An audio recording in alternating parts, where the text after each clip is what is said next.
Science point में आपका स्वागत। आज अपन भूगोल की बात करने जा रहे हैं, भूगोल की शुरुआत करने जा रहे हैं। मेरा विचार था कि पॉलिटिकल हो जाए, उसके बाद में भूगोल की शुरुआत करेंगे। और भूगोल की बिल्कुल इनिशियल अगर शुरुआत करेंगे तो सबसे पहले तो अपन पढ़ना चाहिए जलवायु और असलाकृति, और उसके बारे में बाद में भारत, विश्व और भारत के भूगोल के मानचित्र की पूरी जानकारी होनी चाहिए। उसके बाद में भूगोल पढ़ने में कोई दिक्कत नहीं है। लेकिन कुछ लोगों को 3-4 चैप्टर बताए, जैसे उद्योग है, कृषि है, जल संसाधन है, तो उसी को दृष्टिगत रखते हुए मैं कुछ चीजें आपको कराना चाहता हूं।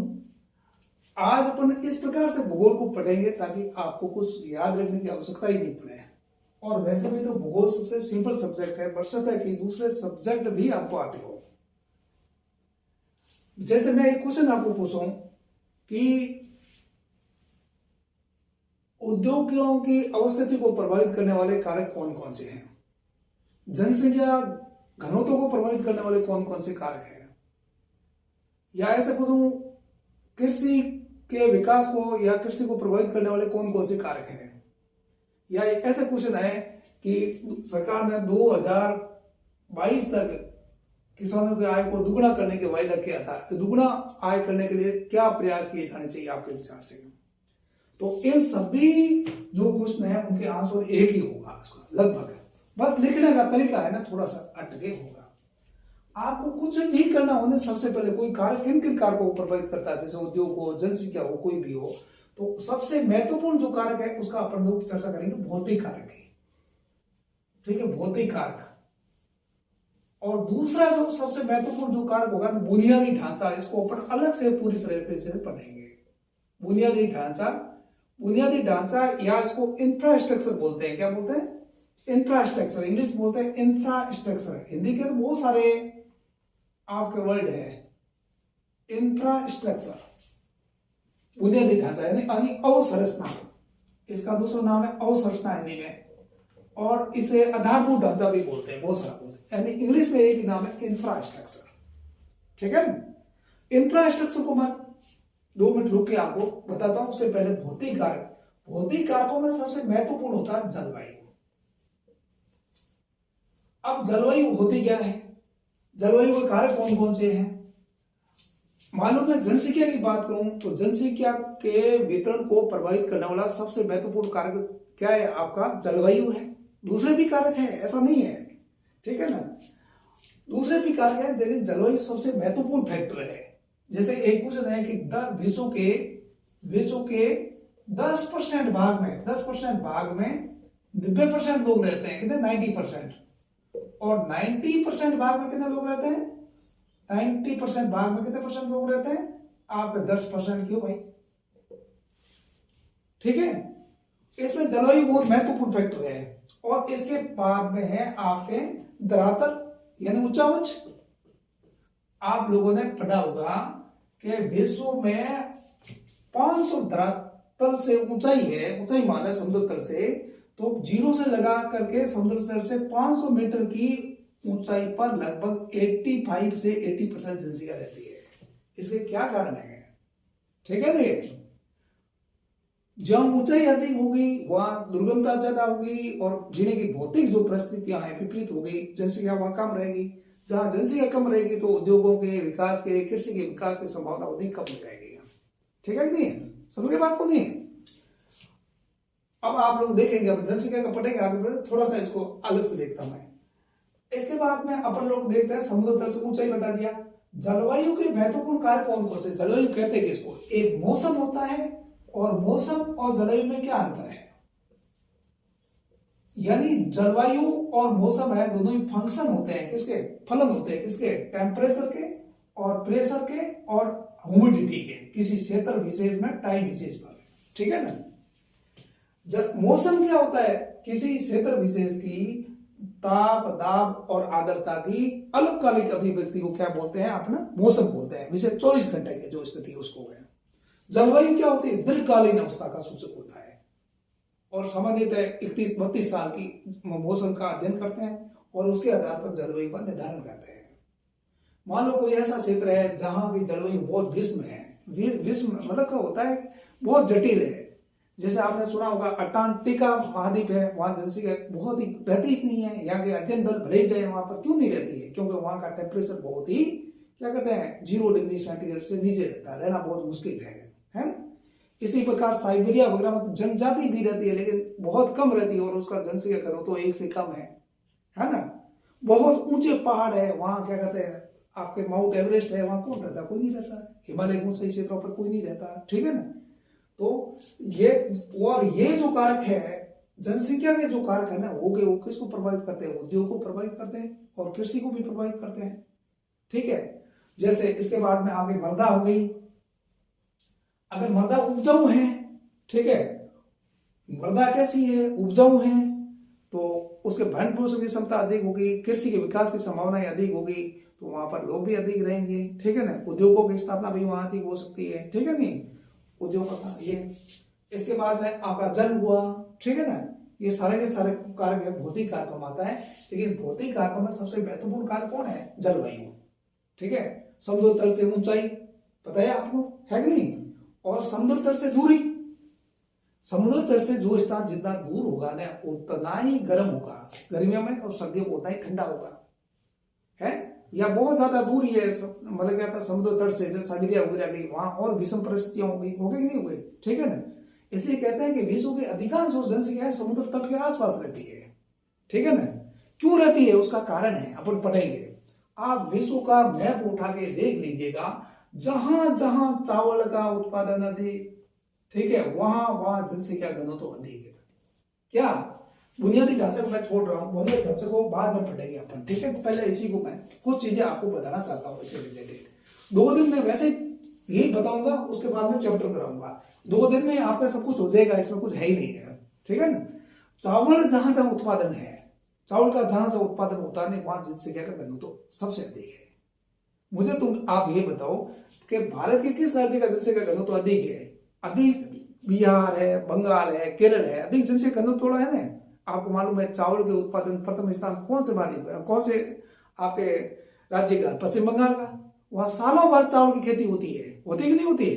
बिहार है, और आपके क्या कहते हैं केरल है, ठीक है। और इसी प्रकार के चीन का आपका दक्षिण पूर्व भाग देखेंगे, जहां पर चावल की सालों भर खेती होती रहती है, वहां पर जनसंख्या घनत्व तो खूब है।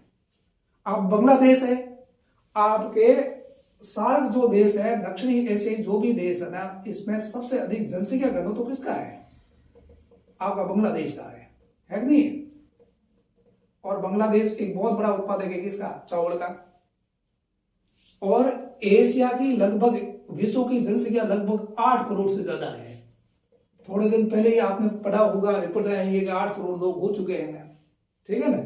और कुछ लोग कह रहे हैं कि हो गई, कुछ कह रहे हैं थोड़े दिनों अप्रैल में हो जाएगी। भारत की जनसंख्या क्या विश्व की नंबर 1 पे। अब चाइना की जनसंख्या 1913 के आसपास 1 अरब 35 करोड़ के आसपास थी, ठीक है ना, 135 करोड़ थी, ठीक है। और इंडिया की जनसंख्या 121 करोड़ थी कब? 2011 में। ये बता रहे हैं कि इस साल क्या हो जाएगा, इंडिया की जनसंख्या 141 करोड़ हो जाएगी, ठीक है ना। और चाइना की 140 पॉइंट समथिंग, ठीक है। क्यों? क्योंकि चाइना की जो ग्रोथ है ना वो क्या है 5% के आसपास है जनसंख्या वृद्धि दर, भारत की 17% के आसपास है। समझे मेरी बात को? तो ये जो भी जनसंख्या के विश्व का जनसंख्या का 60% जो है एशिया में करता है निवास। कहां पर? एशिया में। और जबकि विश्व के क्षेत्रफल का एशिया के पास 29% है। बात है समझ में नहीं? ठीक है नहीं? आप अनुमान लगा लीजिए 8 करोड़ जनसंख्या है तो लगभग 800 करोड़ 800 करोड़ यानी 8 अरब जनसंख्या वर्तमान में आपके विश्व की जो जनसंख्या है, अनुमान है कि 8 अरब या 800 करोड़ हो गई है, ठीक है ना। 800 करोड़ या 8 अरब, मैंने अगर 8 करोड़ बोल दिया तो ठीक नहीं है, 8 अरब हो गई है या 800 करोड़ है, ठीक है। बात है समझ में नहीं? हाँ, तो 800 करोड़ यानी 8 अरब की बात करेंगे, करोड़ की नहीं करेंगे, पर 8 अरब है। 8 अरब का कितना होगा? 60%, ठीक है। 60-48 है ना, लगभग आपके 5 अरब के आसपास। समझ बात होती है? 5 अरब के आसपास जनसंख्या कहां रह रही है? आपके एशिया में रह रही है। विश्व के घनी आबादी वाला देश पहला मान ले चीन मान लेते हैं या भारत मान लो, जो भी यहाँ पे, ठीक है। तो तीसरे नंबर पर कौन है? यूएसए। यूएसए की जनसंख्या 31-32 करोड़ के आसपास है, समझे बात को? उसके बाद में चौथा नंबर किसका है? इंडोनेशिया का। इंडोनेशिया का चौथा है। इंडोनेशिया की जनसंख्या 2012-13 में 23-24 करोड़ के आसपास थी। अब मुझे लगता है कि 26-27 करोड़ के आसपास हो गई है। ठीक है ना? समझे बात को? नहीं है। और चौथा जो स्थान है हो गया आपके इंडोनेशिया। 5वां उस समय था ब्राजील 12-13 में, लेकिन मुझे लगता है कि पाकिस्तान अब 5वें स्थान पर हो गया है। ठीक है ना? क्योंकि 2012-13 में पाकिस्तान और ब्राजील की जनसंख्या में बहुत कम फर्क था। 19 करोड़ के समथिंग ब्राजील की थी, पाकिस्तान का 18 करोड़ समथिंग थी। पाकिस्तान की जनसंख्या की वृद्धि दर बहुत अधिक है। ठीक है ना? ये सारे के सारे कारण मैं आपको बता रहा हूं, जनसंख्या वृद्धि के कारण दूसरे हैं। ठीक है ना? क्यों है? उन देशों का अलग अलग चीज है, लेकिन जनसंख्या का जो आपका स्थायीकरण होता है ना, जनसंख्या का घनत्व कहाँ, कौन से क्षेत्र में कहाँ अधिक होगा, वो प्रभावित करने में भौतिक कारक ही महत्वपूर्ण कारक है। मैं ये नहीं कह रहा हूं कि सब कुछ भौतिक कारक की वजह से होता है कि सभी जनसंख्या एक्टिव होती है, लेकिन भौतिक कारक एक महत्वपूर्ण आपका क्या करता है, धारण करता है, कारण वो शो करता है। उच्चावास में अभी अपने पढ़ा कि 0 से 500 मीटर की ऊंचाई पर जनसंख्या का लगभग 80% भाग रहता है। ठीक है ना? आपका इसका मतलब क्या, अधिकांश देशों की जो जनसंख्या है ना, वो कहाँ रह रही है? मैदानों में रह रही है। मान लो पठार है, पठार भी क्या, पठार किसको कहते हैं? उच्चावच जिसका अधिक हो, टेबल नुमा जिसकी संरचना हो गए। और बहुत सारे पठार है, कट कटू के बड़े पठार थे, वो मैदान के रूप में परिवर्तित हो रहे हैं। जैसे छोटा नागपुर का पठार है, वहां पर जनसंख्या अधिक है। एक कारण क्या, वो बड़ा पठार है, ऊंचा पठार था, बहुत पुराना पठार है, कट कटू के क्या हुआ, बहुत छोटा हो गया है। ठीक है ना? तो अब मैं आपको ये बताना चाहता हूं कि जनसंख्या है ना, आपके चावल जो आपके उत्पादन क्षेत्र है उसमें अधिक है, क्यों? इसका कारण क्या है? एक तो कारण यह है कि चावल के भरण पोषण की जो क्षमता होती है ना, वो चावल की सबसे अधिक होती है। ठीक है? चावल के भरण पोषण की क्षमता सबसे अधिक होती है। क्यों होती है? मान लो मैं एक चीज बताऊं, मान लीजिए किसी का 1 बीघा आपके पास चावल की मतलब क्या है, खेत है किसी का। पश्चिमी बंगाल में क्या होता है, आपके खेत क्या होता है, छोटे होते हैं। ठीक है? छोटे होते हैं, मतलब कि पश्चिम बंगाल का आपको जानकारी है, क्षेत्रफल तो 1 लाख भी नहीं है, 88 मतलब क्या 1000 वर्ग किलोमीटर है पश्चिम बंगाल का, लेकिन जनसंख्या 10 करोड़ के आसपास है। ठीक है ना? अब तो 10 करोड़ से बहुत ज्यादा ही है ना? तो आपको बताऊं, प्रति व्यक्ति वहां पर बहुत छोटे बीघे होते हैं। ठीक है ना? बहुत खेत छोटे होते हैं। ठीक है ना? तो उसके अंदर वो चावल बो देते हैं, तो पानी खूब मिलता है, खाद डाल देते हैं, तो प्रति हेक्टर या प्रति बीघा जो उत्पादन क्षमता आती है दूसरे फसलों की तुलना में इसकी अधिक होती है। ठीक है ना? बैठिए समझ में नहीं। और दूसरा कारण यह है कि चावल को रोपण के लिए क्या चाहिए, आपको सस्ते मजदूर चाहिए, चावल रोपने पड़ते हैं। तीसरे ये कारण है, चावल का पानी भरना पड़ता है खेतों में, उसके अंदर मछलियां डाल देते हैं, तो चावल के साथ में क्या कर मछली का उत्पादन हो जाता है, और मछली के जो अवशिष्ट होते हैं ना, वो खाद के रूप में काम करते हैं। बात है समझ में नहीं? ठीक है? ये सारे के सारे कारण हैं। इसलिए आप देखो, जो मैदानी क्षेत्र है जहां चावल का उत्पादन अधिक होता है, वहां क्या होती है, आपके जनसंख्या घनत्व तो अधिक है। चीन का लगभग 60% से ज्यादा जनसंख्या है ना, जो नदी सिक्यांग नदी है उसके बेसिन के आसपास ही है, दक्षिण पूर्व साइड में। ठीक है ना? चीन के। और भारत में भी यही है। भारत में जो जो चावल उत्पादक बड़ा राज्य है, चाहे आपका बिहार हो, चावल खूब होता है, पश्चिम बंगाल में चावल होता है, ब्रह्मपुत्र की घाटी में चावल होता है। ठीक है? और तटीय क्षेत्र चाहे आंध्र प्रदेश हो, और चाहे आपके तमिलनाडु हो, चाहे केरला हो। ठीक है ना? वो क्या चावल उत्पादक क्षेत्र है। और आपको मालूम है, जो छत्तीसगढ़ के मैदान है, छत्तीसगढ़ का मैदान, उसको क्या बोलते हैं, चावल का कटोरा बोलते हैं। बोलते हैं नहीं बोलते हैं? चावल का कटोरा बोलते हैं छत्तीसगढ़ के मैदान को। वहां खूब चावल पैदा होता है। तो जो जो चावल उत्पादक क्षेत्र है वो क्या करते हैं, आपके मतलब जनसंख्या का बहुत बड़ा आकार को धारण करते हैं। ठीक है ना? समझे मेरी बात? चावल के उत्पादन के लिए उपजाऊ मिट्टी चाहिए, कैसी परिस्थितियां होगी, अपन चावल पढ़ेंगे, फसलें पढ़ेंगे, तब इसको देखेंगे। ठीक है ना? मेरा कहने का मतलब ये है। तो भौतिक कारक कोई भी आपको पूछे ना कोई भी चीज, तो आप सबसे पहले देखेंगे भौतिक कारक। भौतिक कारक उच्चावास, जलवायु, ठीक है ना, और समुद्र तल से ऊंचाई, ठीक है ना, और महाद्वीपीयता, ठीक है, जल की आपूर्ति, ठीक है ना, वनस्पति भौतिक कारक प्रभावित करती ही नहीं। मुझे बताओ, अमेजन के जो जंगल है उसमें लोग जाके रहेंगे क्या? जनजाति भले ही रहती है, बहुत कम जनसंख्या घनत्व। तो इसी प्रकार से भूमध्य रेखीय जो वन है उनकी ऊंचाई बहुत अधिक होती है, ठीक है ना, और सूर्य का प्रकाश धरती तक पहुंचता ही नहीं है। बहुत सारे विषैले जीव जंतु रहते हैं, लोगों का रहना बहुत मुश्किल है, ठीक है ना। मान लीजिए आपको शो करना है कि जनसंख्या घनत्व को प्रभावित करने वाले कारकों का वर्णन करते हुए आप है ना, सॉरी, ये आप करते हो उनको दर्शाइए, तो आप फटाक से मैप बनाइए, मैप बना करके फिर दर्शाएंगे फटाक से। पहले भूगोल है आपको पढ़नी आया, इसका मतलब ये है कि आपको हिंदुस्तान का मैप या वर्ल्ड का मैप आपको आना ही चाहिए, ठीक है ना। मैप के बिना आप चाहे कैसा भी मैप बनाए, सारा का सारा उसको मैप में आप उसको शो करो, समझे बात को नहीं। जैसे हिमालय शो करना, आपको हिमालय ये मैप बनाया, फटाक से शो कर दिया, ये हिमालय, महान हिमालय, मध्य हिमालय और क्या कर रहे शिवालिक वगैरह, ये अपने सीरीज में शो कर देंगे। जैसे यूं तो भारत के प्रत्येक राज्य में चावल का उत्पादन होता है, ठीक है ना, लेकिन मेजर चावल उत्पादक क्षेत्र कौन कौन से हैं, तो आपको उससे पहले ध्यान रखना चाहिए कि वर्षा कहाँ कहाँ अधिक होती है, चावल के लिए अनुकूल परिस्थितियां क्या है। चावल के लिए कम से कम 100-200 सेंटीमीटर से अधिक बारिश चाहिए, ठीक है, वहां सिंचाई की आवश्यकता नहीं होती है, और उससे कम होगी तो सिंचाई की आवश्यकता पड़ेगी, ठीक है। चावल के लिए उपजाऊ मिट्टी चाहिए, चाहिए कि नहीं चाहिए, तो जहां नदियां बार बार ले आकर के मिट्टी जमा करती है वहां खूब चावल का उत्पादन होता है, ठीक है ना, और वहां का जनसंख्या घनत्व तो क्या है, अधिक है। अब बुनियादी ढांचे की अपन लोग बात करेंगे। जैसे बुनियादी ढांचा क्या है, मतलब उद्योग है ना, उद्योग स्थापित करेंगे तो उद्योगों को स्थापना में भौतिक कारक बहुत महत्वपूर्ण भूमिका निभाएंगे, समझे नहीं, भौतिक कारक उद्योगों की स्थापना में भी महत्वपूर्ण भूमिका निभाएंगे, ठीक है ना। धरातल है, मान लीजिए आपको ऐसा थोड़ी कि पहाड़ों पर जाकर के आप लोग क्या उद्योग स्थापित करेंगे, परिवहन कॉस्ट बहुत अधिक हो गई, होगी नहीं, कच्चा माल तो है ही है, वो तो वो अलग बात है। और ये जरूरी नहीं है कि जहां कच्चा माल हो वही देश क्या हो, अधिक हो।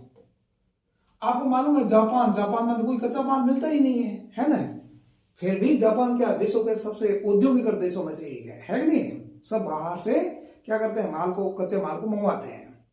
तो कच्चे माल से भी महत्वपूर्ण क्या चीज है अपन लोग वो पढ़ेंगे आगे, मानव संसाधन, ठीक है नहीं। सबसे पहले अपन लोग बुनियादी ढांचे की बात करेंगे आप, ठीक है, बुनियादी ढांचे में होता क्या क्या है, ठीक है। जैसे मैं आपको पूछूं कृषि के विकास के लिए क्या योजना होनी चाहिए, ये क्वेश्चन है, या उद्योगों के लिए क्या हो, तो आप एक ही चीज लगाएंगे कि बुनियादी ढांचा मजबूत होना चाहिए, ठीक है ना। बुनियादी ढांचा, बुनियादी या अवसंरचना का मजबूत होना, बुनियादी ढांचा। बुनियादी ढांचे में एक आती है आपका भौतिक, आपके बुनियादी ढांचा, ठीक है, और दूसरा होगा सामाजिक बुनियादी ढांचा, ठीक है। दो बुनियादी ढांचे हैं, मुख्यतः दो पार्ट कर सकते हैं अपन, भौतिक बुनियादी ढांचा यानी भौतिक अवसंरचना और सामाजिक अवसंरचना, ठीक है। भौतिक अवसंरचना में सबसे महत्वपूर्ण कारक कौन सा है, भौतिक अवसंरचना में सबसे महत्वपूर्ण कारक है परिवहन, ट्रांसपोर्टेशन एवं संचार। आज की तारीख में संचार बहुत महत्वपूर्ण हो गया है, हो गया कि नहीं हुआ है, ठीक है। संचार आज की तारीख में बहुत महत्वपूर्ण हुआ कि नहीं हुआ, संसार है, तकनीक भी आज की तारीख में बहुत इंपॉर्टेंट हो गई है, ठीक है ना। आज का जमाना किसका, रोबोटिक्स का जमाना है ना, आर्टिफिशियल इंटेलिजेंस का जमाना है, आईटी का जमाना है, बायोटेक्नोलॉजी का जमाना है, ठीक है ना। ये सारे के सारे होंगे आगे। तो परिवहन में कौन कौन से परिवहन आ गया, परिवहन में मैं आपको बताना चाहता हूं स्थल परिवहन को आप अच्छी तरह जानते हैं, ठीक है ना। स्थल परिवहन और एक उसके बाद में आपको बोलते हैं जल परिवहन, और इसके साथ में आप लोग क्या बोलेंगे, वायु परिवहन, ठीक है ना, वायु परिवहन। और नंबर 4 बहुत ही इंपॉर्टेंट है पाइपलाइंस, परिवहन पाइपलाइंस भी आती है, नहीं आती क्या, ठीक है नहीं। पाइपलाइन बहुत इंपॉर्टेंट है, आपको मालूम है विश्व के दुग्ध मतलब इंडस्ट्री के लिए जो देश जाने जाते हैं, आपके न्यूजीलैंड है, डेनमार्क है, और कौन सा है, हालैंड है, वहां पर पाइपों से दूध भेजते हैं एक जगह से दूसरी जगह, समझे बात को नहीं है। और आपको यह भी मालूम है कि पेट्रोल होता है, पेट्रोल यानी क्या बोलते हैं, खनिज तेल, कच्चा खनिज तेल क्या भेजा जाता है, पाइप के द्वारा एक जगह से दूसरी जगह भेजा जाता है, ठीक है ना।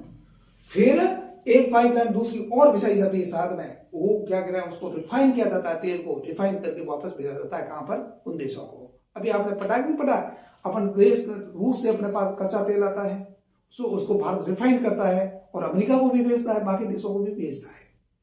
और एक चीज आपको बताऊं, आपको ईरान जो देश का नाम आपने सुना है, ईरान खनिज तेल का बहुत बड़ा उत्पादक है कि नहीं, लेकिन ये निर्यातक भी है। कैसे निर्यातक, कच्चा तेल तो बेचता है और रिफाइंड जो तेल होता है ना उसको वापस आयात करता है, ठीक है ना। कच्चे तेल का तो क्या करेगा, निर्यात, और रिफाइंड तेल और परिष्कृत जो तेल होता है वो उसको वापस मंगवाता है पाइपलाइन से सारा का सारा, है ना। जामनगर में क्या क्या है, रिलायंस ने बहुत बड़ी रिफाइनरी स्थापित कर रखी है। तो भारत, ये सभी लोग जानते हैं कि भारत तेल का, खनिज तेल का आयात करता है।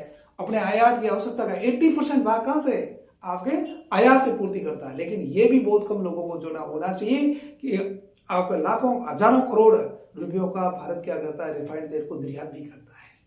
समझ में तो नहीं, ये बहुत इंपॉर्टेंट है। पाइपलाइंस, खनिज तेल भेजते, और क्या भेजते हैं भाई, एक स्थान से दूसरे में। गैस का नाम आपने सुना होगा कि नहीं हुआ, गैस सीएनजी है, एलएनजी, एलपीजी, ठीक है कि नहीं। और इसके बाद में आने वाले समय में हाइड्रोजन गैस की बात आपने सुनी हुई है ना। हरित ईंधन की बात कर रहे हैं, हरित विकास की बात कर रहे हैं। हरित विकास का मतलब क्या होता है, हरित विकास का मतलब होता है कि ऊर्जा के ऐसे संसाधनों का उपयोग जो प्रदूषण नहीं फैलाए। जैसे नवीनीकरण ऊर्जा स्रोत है, हाइड्रोजन है, ठीक है ना। नवीनीकरण ऊर्जा स्रोत कौन कौन से अपना आगे देखते हैं, ये हो गया, आप खनिज तेल हो गई, गैस आती, और क्या जाता है भाई। आप मुझे जो पानी है ना वाटर, पानी की पाइपलाइन फैली हुई कि नहीं फैली हुई, पानी भेजते नहीं भेजते एक जगह से दूसरी जगह। तो परिवहन में, किसी भी देश के विकास में पाइपलाइंस का बहुत ही इंपॉर्टेंट आपका क्या है, योगदान है, ठीक है नहीं। एक जगह से दूसरे जगह का मटेरियल का क्या होता है, ट्रांसपोर्टेशन होता है पाइपलाइंस के द्वारा। समझिए बात को नहीं। गैस भी तो बहुत, और इसके अलग अलग जगह जहां वहां है उद्योग है, आपके जो उर्वरक के कारखाने हैं वो आपके स्थापित किए जाते हैं। क्यों किए जाते हैं आप लोग आगे देखेंगे। तो पाइपलाइंस बहुत इंपॉर्टेंट है, ठीक है, परिवहन में। और संचार में तो अपन लोग अलग से पढ़ेंगे। संचार में क्या है, आपका टेलीफोन, मोबाइल है, और क्या कहते हैं आपके संचार में क्या होगा, क्रांति आई है, 5G 6G की हम लोग बात कर रहे हैं अभी इस पे, है ना, उसको अलग से पढ़ेंगे। अब स्थल परिवहन कौन है, स्थल बताओ, एक तो रेल मार्ग, ठीक है, और एक सड़क मार्ग। स्थल में ये होगा, और क्या होगा, है। अब बैलगाड़ी का युग है, ऊंट गाड़ी का युग है, वो तो जा चुका है, उसकी तो अपन चर्चा करेंगे नहीं, ठीक है ना। तो अब इसमें क्या अपने को ध्यान रखना है, इसमें यह ध्यान रखना है कि स्थल परिवहन में सड़कें जो होती है, इसमें सड़कों में अपने को ये क्या देख लेना है कि नेशनल हाईवे कौन कौन सा है ना। नेशनल, जैसे स्वर्णिम शतरभुज परियोजना क्या है, मान लीजिएगा, भारतमाला क्या है, इस तरीके का है, सारे साथ में पढ़ेंगे।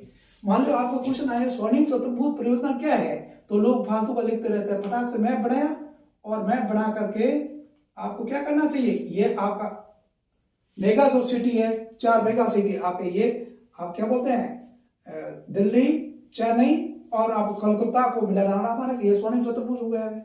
ऐसे मैप में दर्शाना चाहिए, तभी मार्क्स आएंगे। ये बात समझ में नहीं। चलो अगला, ये सड़क मार्ग, रेल मार्ग को बारे में अपन पढ़ेंगे। मैं वैसे इतना ही बताना चाहता हूं कि बुनियादी ढांचा होता क्या है। अब जल परिवहन क्या होता है, आपके राष्ट्रीय जल मार्ग घोषित किए भारत सरकार ने 6 मान लीजिएगा वैसे, है ना। समुद्रों में क्या होता है, जो जलयान है वो एक स्थान से दूसरे स्थान तक क्या कहते हैं, ये जो सामान होते हैं उनका क्या करते हैं, परिवहन करते हैं, ठीक है नहीं। ये इसके बाद में वायु परिवहन, आज की तारीख में क्या करता है, वायु परिवहन भी क्या करें, बहुत ही इंपॉर्टेंट है। एक जब बहुत सारे दुर्गम स्थान ऐसे होते हैं जहां पर पहुंचने के लिए क्या चाहिए, वायु परिवहन चाहिए है।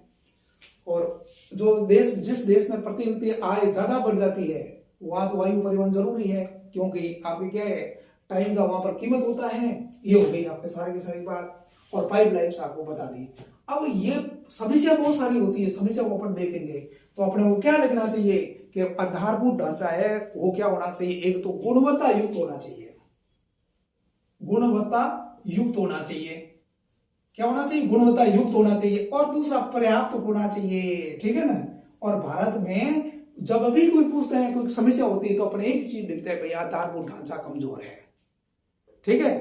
एक तो आधारभूत ढांचा कमजोर है, जो कुछ भी, लेकिन आपको बेरोजगारी क्यों है भाई, गरीबी का कारण क्या है, उस सभी में एक चीज लिखेंगे, बुनियादी ढांचा कमजोर, ठीक है। बुनियादी ढांचा कमजोर होने से क्या होता है, विकास की गति नहीं मिल पाती। विकास की गति नहीं मिल पाती है तो क्या होता है, आपका क्या ग्रोथ नहीं बढ़ पाती है। ग्रोथ नहीं बढ़ पाती है तो क्या हुआ, आपके जो जीडीपी नहीं बढ़ पाती है। जीडीपी नहीं बढ़ पाती है तो क्या होता है, आपको सरकार को टैक्स कम प्राप्त होते हैं। टैक्स कम प्राप्त होते हैं, सरकार क्या करती है, सामाजिक और सेवाओं पर और सामुदायिक जो सेवाओं पर खर्चा कम करती है, ठीक है, ये सारा का सारा बात होगा। तो अब गुणवत्ता युक्त होना चाहिए और पर्याप्त होना चाहिए। भारत में ये स्थिति है नहीं, सड़कों की स्थिति अच्छी नहीं है कि नहीं है, तो इससे ग्रोथ क्या होती है, प्रभावित होती है। पहले मैं ऐसा करता हूँ, समझाऊं आपको बाद में, पहले पर ये लिख देता हूँ कि ये बुनियादी ढांचा है कौन कौन, सभी का नाम लिख देता हूँ, देखो ठीक है। उसके बाद में आप लोग पढ़ेंगे। अपन भौतिक बुनियादी ढांचे की बात करें, जैसे एग्रीकल्चर की बात करें, तो पहला हो गया परिवहन, हो गया परिवहन वहां चाहिए कि नहीं चाहिए, है ना। परिवहन, कोई उद्योग हो चाहे कृषि हो, किसी के लिए हो, तो क्या होगा, जहां पर परिवहन के साधन अच्छे होंगे, पर्याप्त होंगे, वहां पर क्या होगा, आपके क्या जनसंख्या भी अधिक होगी, विकास भी तेजी से होगा, ठीक है। और दूसरा सबसे इंपॉर्टेंट चीज है ऊर्जा, ठीक है ना। कोई भी विकास क्या ऑक्सीजन कहा जाता है ऊर्जा को, है कि नहीं भाई। बिजली तो चाहिए ना, हर जगह नहीं चाहिए क्या, आज की तरह टेक्नोलॉजी का जमाना है। अगर लाइट आपकी सही ढंग से नहीं है तो क्या करना है, तो मोबाइल आदमी चला पाएगा, और सब कुछ आप पेमेंट जो भी होता है, यूपीए है, जो भी होता है नहीं है, सारा का सारा किससे होता है, आपका मोबाइल से होता है ही नहीं होता है। इसलिए भारत में क्या ऊर्जा की बहुत कमी है। अभी थोड़ी देर अभी चर्चा चल ही रहा है ना, ऊर्जा का क्रैश, एनर्जी क्राइसिस चल रहा है अभी, ऊर्जा संकट, और अभी गर्मी ही नहीं है, कोयले की कमी है, और कोयला जो है ना उसकी गुणवत्ता अच्छी नहीं है, वो पर्यावरण प्रदूषण ज्यादा करता है, ये बहुत सारी समस्याएं हैं। इसका मतलब क्या है, ऊर्जा के विकास पर परंपरागत ऊर्जा के छोड़ करके गैर परंपरागत ऊर्जा स्रोत है, उस पर अपने को ध्यान देना पड़ेगा, ठीक है ना। तो अगर ऊर्जा है तो उसकी गुणवत्ता नहीं है, आपको चाहिए क्या कहते हैं, हाई लोड की ऊर्जा चाहिए, बिजली चाहिए, उसका लोड कम है, लाइट चली जाती है, लाइट डिम रहती है ना। इससे क्या होते हैं, आपका विकास प्रभावित होता है, उद्योग धंधे प्रभावित होते हैं, होते कि नहीं होते। ऊर्जा, अब मान लीजिए मैं ऊर्जा हो गया, अब मान लीजिए मैं कहूं सिंचाई, सिंचाई जरूरी है कि नहीं, मुझे बताओ, है। सिंचाई का मतलब ये नहीं कि आप खेत में पानी डालो, सिंचाई का जो भी नहर बनेगा, तालाब बनेगा, उसके बहुउद्देशीय होंगे, झील बनेगा। बहुत बड़े बड़े विकसित जो देश है उन्होंने नहरों से क्या कहता है, परिवहन भी होता है नहरों से, होता ही नहीं। नहरों में मछली का उत्पादन भी होता है, मच्छी वगैरह का, और दूसरा नहरों को एक पर्यटक स्थल के रूप में भी काम में लिया है। तीसरा क्या कर रहे हैं, एक हाइब्रिड एनर्जी का नाम आपने सुना होगा, हाइब्रिड, अब नई टर्म है हाइब्रिड एनर्जी। हाइब्रिड एनर्जी का मतलब क्या होता है जानते हो, हाइब्रिड एनर्जी का मतलब ये हुआ, ऊपर लगा दी पवन चक्की, ठीक है, पंखा घूम रहा पवन का, और नीचे लगा दी क्या, सोलर प्लेट है, ये हाइब्रिड एनर्जी हो गया, ठीक है ना। तो लोगों ने नहर बना दी, नहर के ऊपर प्लेट लगा दी, कौन सी, आपके पवन की, और नीचे लगा दी प्लेट है, तो नहर का भी यूज हो रहा है और तीन काम एक जगह हो रहे हैं। नहीं बेटा, समझ में नहीं, ठीक है।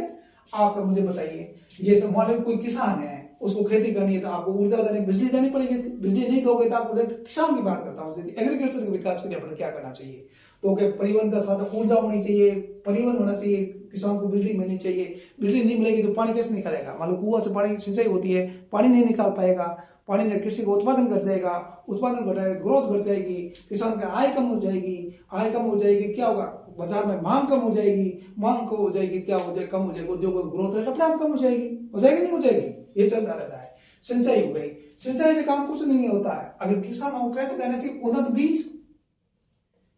बीज देना चाहिए। उन्नत बीज का मतलब क्या होता है, उन्नत बीज का मतलब एक, अब बायोटेक्नोलॉजी का जमाना है, साइंस और तकनीक का जमाना है, ऐसे बीज आप यूज में लो जिनका एक तो कम हो, वर्धन काल कम हो। वर्धन काल किसको बोलते हैं, जैसे बाजरी के पकने का समय कितना होता है, 2.5 से 3 महीना होता है, तो ऐसे बीज लोग 2 महीने में पक जाए, ठीक है। नंबर 1 मतलब कम समय में देते फसल। दूसरा नंबर क्या, थोड़ी बहुत अगर बारिश ज्यादा भी हो जाए, ठीक है, और थोड़ी बहुत कम हो जाए तो भी नुकसान नहीं हो, समझे बात को, उत्पादन लेते हैं, समझ गया। अब मान लीजिए पहले बोलते थे कि आपके केरल में और तमिलनाडु में गेहूं की खेती करना बहुत मुश्किल है कि नहीं, क्यों, क्योंकि गर्मी पड़ती है, गेहूं के लिए सर्दी चाहिए। तो ऐसे बीजों का उत्पादन, ऐसे बीजों का विकास कर सकते हो जिसमें क्या हो, आप गर्मी में भी गर्मी को सहन करके, थोड़ी बहुत ज्यादा गर्मी को सहन करके भी क्या देते हैं, उत्पादन देते हैं। तो आपको उन्नत बीज चाहिए, सिंचाई चाहिए, ऊर्जा चाहिए, और क्या चाहिए बोलो। बीज आप अच्छा डालोगे ना, अच्छा डालोगे तो पानी भी ज्यादा चाहिएगा, ठीक, उन्नत बीज चाहिए। तो इसके लिए आप बीज जहां ज्यादा डालोगे वहां उर्वरक चाहिए कि नहीं चाहिए, है नहीं चाहिए क्या उर्वरक, है भाई। बहुत अच्छा बीज डालो, यूरिया डालते नहीं डालते लोग, क्यों डालते हैं, यूरिया आपने डाल दिया मान लीजिए खेत के अंदर, और फिर उसको पानी दे दिया तो फसल वैसे ही क्या हो जाएगी, खत्म हो जाएगी, नहीं हो जाएगी। इसमें भूगोल में ऐसा होता है, कोई भी चीज आपको याद रखने की जरूरत नहीं है। जो किसान लोग हैं उनको तो आधी भूगोल वैसे ही आती है, लिखना चाहिए कैसे लिखना है ये इंपॉर्टेंट है। ये उन्नत चाहिए क्या है। अब मुझे बताओ, आपके पास लाइट आ रही है, वैसे आ तो नहीं रही है। अब मान लीजिए किसान, परिवहन तो इसलिए जरूरी है, मान लो किसान को कोई बीज लेके आना है, अपनी फसल बेचनी है, तो परिवहन के साधन होंगे नहीं चाहिए, नहीं होने चाहिए। मतलब परिवहन के साधन ही नहीं है, शहर जाके बीज लाने ही नहीं, 2-3 दिन रुक जाएगी, पीछे रह जाएगा वो है। इसके साथ सिंचाई हो गई, उन्नत बीज उर्वरक हो गई, इससे काम थोड़ा चलेगा। सब कुछ है, कम से कम खेत जोतने के लिए उसके पास यंत्र होना चाहिए, नहीं होना चाहिए, है ना। कृषि यंत्र मतलब ट्रैक्टर वगैरह जो भी है ना, अच्छे कृषि यंत्र होने चाहिए। और उसके बाद में काटने के बाद में उसको निकालने के लिए भी यंत्र होने चाहिए कि नहीं होने चाहिए, होना चाहिए ना। अच्छा, ये सब हुआ, इससे काम चल जाएगा क्या, इतने से कुछ नहीं होगा। कभी कोई आपके आगे क्या कहते हैं, कोई जानवर पड़ गया फसल के अंदर, तो आपको क्या कीटनाशक चाहिए, पीड़कनाशक चाहिए, नहीं चाहिए। कीटनाशक और कीटनाशक चाहिए और पीड़कनाशक चाहिए, चाहिए कि नहीं चाहिए है। इससे ही काम चल जाएगा क्या, सारे से चल जाएगा क्या इतने से। अब कीटनाशक डाल दिया, पीड़कनाशक डाल दिया, फिर भी आपको कुछ नहीं होने वाला है। क्यों नहीं होने वाला है, क्योंकि आपको यह सब खरीदने के लिए पैसे चाहिए कि नहीं चाहिए है। किसान को साख चाहिए, साख उपलब्ध होनी चाहिए, यानी वित्तीय संसाधन उसे उपलब्ध हो, साख की उपलब्धता है। अगर उसे पैसे दोगे तभी तो खरीदेगा ना।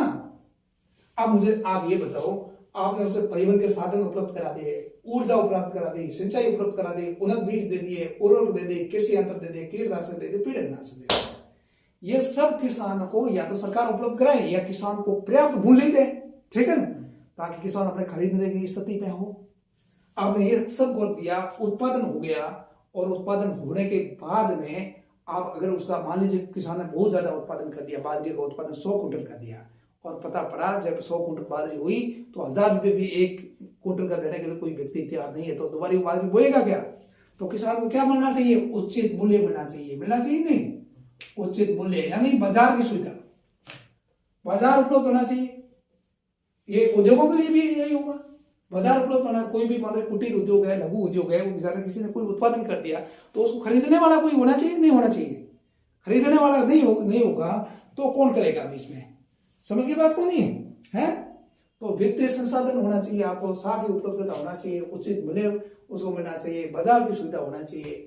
मान लीजिए खुदा खास्ता किसी वजह से किसान के क्या हो गया, किसान वो दूसरे वो कोई ऐसी प्राकृतिक आपदा हो गई है ना, तो प्राकृतिक आपदा हो जाएगी, क्या हो जाएगा भाई, वो नष्ट हो गया, सब कुछ चीज खत्म हो गया, तो उस समय उसको बीमा की सुविधा मिलनी चाहिए, नहीं मिलनी चाहिए, है ना। तो उसकी बीमा की सुविधा मिलनी चाहिए किसान को, बीमा की सुविधा किसान को क्या सभी वर्गों को मिलनी चाहिए भाई, है ना। तभी तो क्या कर पाएंगे, वो बेहतर ढंग से काम कर पाएंगे, है ना। इससे काम हो जाएगा क्या सारे।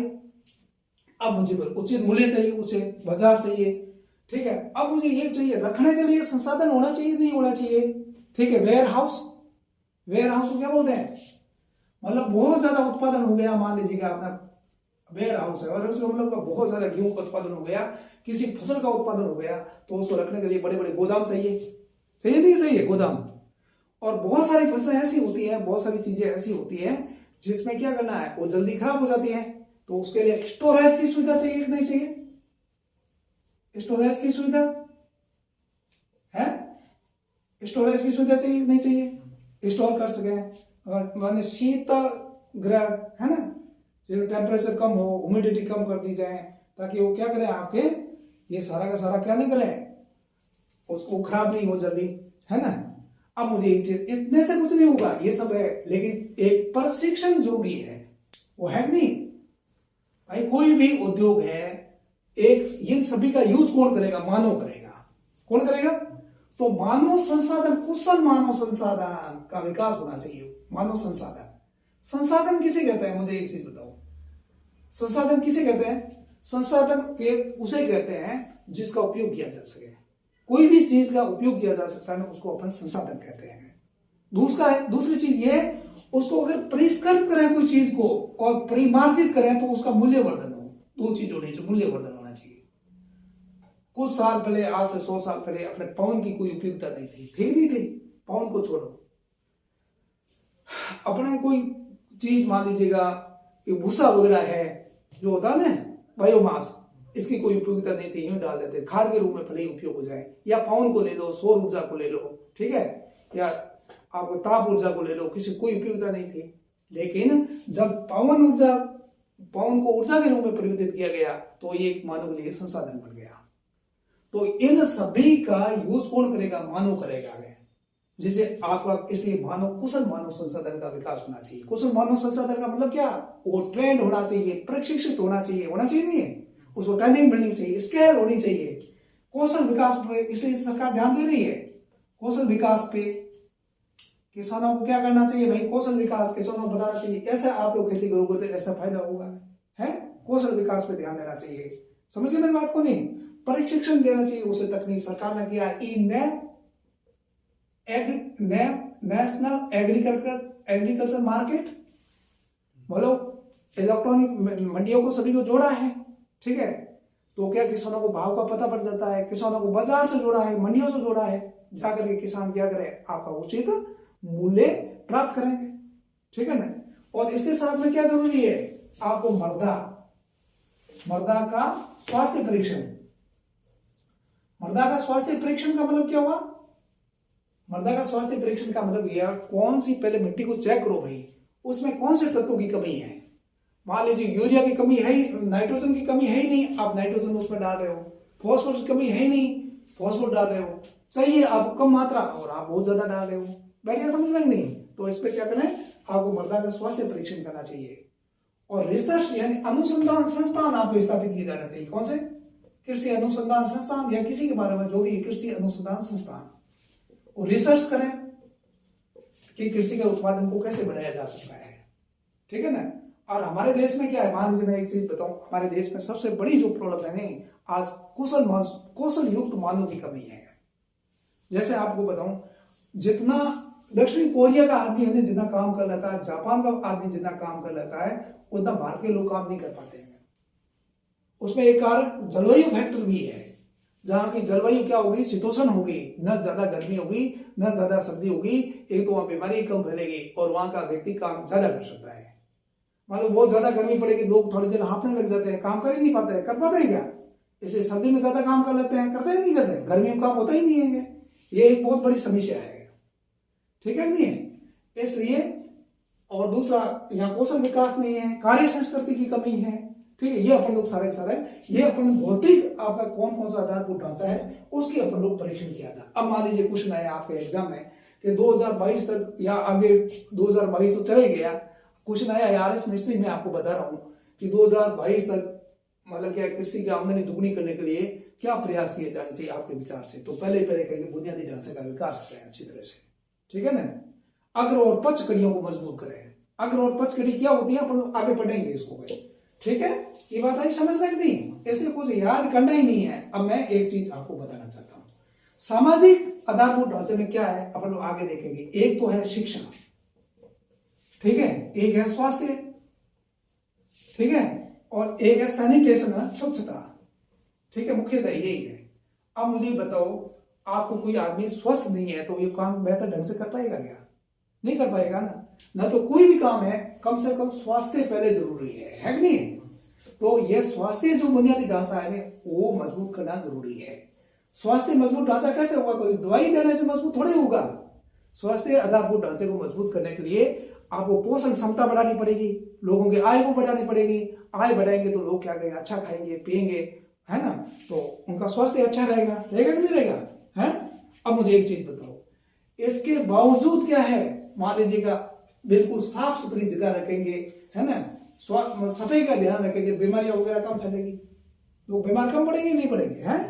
अब मैं आपसे एक क्वेश्चन पूछूं, मान लीजिए आपको क्वेश्चन एग्जाम आ जाए कि औद्योगिक विकास को प्रभावित करने वाले कौन कौन से कारक है, तो आप लोग तो भौतिक कारक है कि नहीं? पूंजी, भौतिक कारक, कच्चा माल हो गया, बाजार की सुविधा मिलनी चाहिए, नहीं बढ़नी चाहिए, है, उसे साख की सुविधा मिलनी चाहिए, है ना।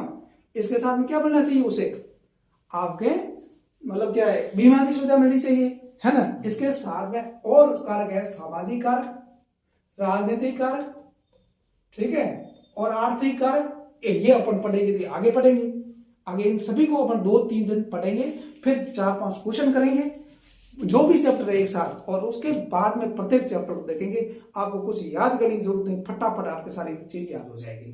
समझे बात को नहीं?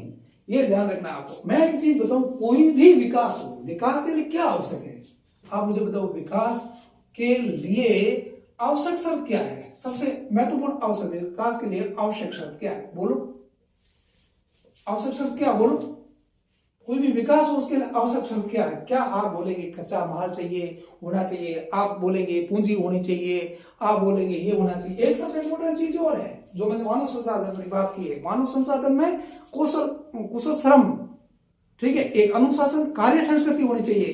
कुशल श्रम क्या होता है? लोग काम ही नहीं करेंगे तो फिर उद्योग वगैरह सब इंडस्ट्री वगैरह देश वो पीछे रहेगा, आगे नहीं बढ़ पाएगा। मैं आपको ये कहता हूं, विकास के लिए आवश्यक सबसे महत्वपूर्ण आवश्यक शर्त क्या है? शांति है कि नहीं? नहीं भाई, जहां लड़ाई झगड़ा होगा वहां विकास हो सकता है क्या? न तो कृषि का विकास होगा, न आपके क्या होगा, इंडस्ट्री का विकास होगा, न कोई किसी का विकास है बेहतर ढंग से नहीं हो सकता। न डेयरी उद्योग पनपेगा, कुछ उद्योग नहीं पनपेगा। ठीक है, तो शांति के लिए क्या होना चाहिए? कानून व्यवस्था आपके अच्छे होने चाहिए, यानी गुड गवर्नेंस होने चाहिए। गवर्नेंस कैसे होनी चाहिए? गुड गवर्नेंस, यानी गुड गवर्नेंस के मानक मजबूत होने चाहिए। ये सबसे इंपॉर्टेंट, मानक मजबूत। आपको विकास करना है ना, सबसे महत्वपूर्ण जो चीज है ना वो है आपका कानून व्यवस्था देश की अच्छी होनी चाहिए, और गुड गवर्नेंस के मानक आपके मजबूत होने चाहिए। बात नहीं समझ में नहीं? मैं आपको उदाहरण देता हूं। आप में से बहुत सारे लोग बोलेंगे कि कच्चा माल चाहिए, इसमें कोई इनकार नहीं कर सकता है। मुझे पता है जापान ने बहुत अधिक विकास किया है, क्या नहीं, विकसित देश है जापान। हालांकि उसकी जनसंख्या कम होने लगी, 12 करोड़ के आसपास जनसंख्या कह रहे कम हो रही है, वो बात अलग है। जापान में तो कोई सा आपको नहीं मिलता, बहुत ही कम खनिज मिलते हैं, सब आयात कर रहे हैं, नहीं कर रहे, आयात करके बहुत अच्छा विकास कर रहे हैं। उसका कारण क्या है? एक तो उनके मतलब क्या है, कार्य संस्कृति उनकी, और दूसरा वहां शांति। ठीक है, दूसरा सिंगापुर को देख लो आप। सिंगापुर तो एक छोटा सा देश है, और सिंगापुर का क्षेत्रफल बाढ़ क्या संयुक्त राष्ट्र के बराबर भी नहीं है, और उसने बहुत ही मतलब क्या विकास किया, बहुत विकसित देश है ये। मतलब उष्ण कटिबंधीय क्षेत्र में होते हुए भी विकसित देश है। जिन जिन देशों में क्या कानून व्यवस्था अच्छी है, गुड गवर्नेंस अच्छी है, वहां विकास तो लोग अपने आप करेंगे, नहीं करेंगे क्या सरकार? पूंजी भी होनी चाहिए, बाजार भी होनी चाहिए, दूसरे सब फैक्टर अच्छे होने चाहिए, सही बात है। लेकिन सबसे महत्वपूर्ण जो कार्य है आपके कानून व्यवस्था और यह गुड गवर्नेंस। आप जहां पर भी देख लो, किसी भी देश को देख लो आप, और भारत के किसी भी राज्य को आप देख लो, जहां पर कानून व्यवस्था अच्छी नहीं है, गुड गवर्नेंस के मानक अच्छे नहीं है, वो सब राज्य पिछड़े हुए। मुझे बताओ बिहार पिछड़ा हुआ है कि नहीं हुआ है? मुझे बताओ झारखंड विकास में, छत्तीसगढ़, ये क्यों पिछड़े हुए हैं? माओवादी आंदोलन चल रहा है वहां। उत्तर पूर्व के राज्य क्यों पिछड़े हुए हैं? उसमें से एक महत्वपूर्ण कारण है उग्रवाद वहां पर, ठीक है, अलगाववाद, ठीक है। और जम्मू कश्मीर में क्या है? आतंकवाद, ठीक है ना। ये अशांत एरिया है ना जहां पर। आप मुझे बताओ अफगानिस्तान की क्या स्थिति हो रही है? हो रही नहीं? पाकिस्तान का ये संकट क्यों आया? पाकिस्तान की स्थिति बहुत बुरी हो रही है, अनाज की बहुत कमी हो गई है वहां पर। आज बता रहे हैं पाकिस्तान में गाय का क्या रेट है? बता रहे हैं 5 लाख रुपए है गाय का रेट। कितना? और दूध तो 2